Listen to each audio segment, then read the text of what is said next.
Ikkita ketma-ket tug'ilgan farzandlarimiz uchun ikkitalik kolyaska olishga qaror qildik va bu eng yaxshi qarorimiz bo'ldi.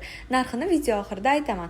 Kolyaskamiz Cybex brendining Gazelle S modeli. Kolyaskani bazasi va o'tira oladigan bolalarga mos bitta o'rindig'i, bozorlik qilish uchun savati, yomg'irdan himoya qiladigan yopinchig'i bilan keladi. Ikkinchi bola uchun yana bitta o'rindig'i yoki chaqaloq yotadigan bassinetni qo'shimcha sotib olishingiz kerak.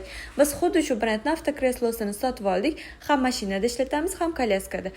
Kolyaskani haydash juda qulay, yengil yuradi, bitta qo'lda bemalol boshqaraman.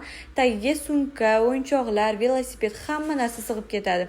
13 kilogacha ko'taradi tag qismi. Dizayni ham chiroyli va juda ham mahkam, sifatli kolyaska. Buni bittalik kolyaska qilib ham ishlatsangiz bo'ladi. Oyoq qo'yadigan qo'shtirib 3 ta bola uchun ishlatsangiz ham bo'ladi. Har xil usulda joylashtirib ishlata olasiz. Yig'ilishi ham juda ham qulay. Mashinamiz katta bo'lmasa ham orqasiga bemalol sig'adi. Yoqqan tomonlari juda ham ko'p, yoqmagan tomoni bu og'ir. Liftsiz joyda yashasangiz sotib olishni tavsiya qilmayman. Biz ham ikkinchi qavatda turamiz. Kolyaskamizni parkovkada qoldirishga majbur bo'lamiz og'irligi uchun. Kolyaskamizni narxi soliqsiz $1300 atrofida. Biz chegirmada avtokreslosi bilan birga $700 ga sotib olganmiz. Xaridimizdan juda ham mamnunmiz. Sizchi ikkitalik kolyaska sotib olgan bo'larmidingiz?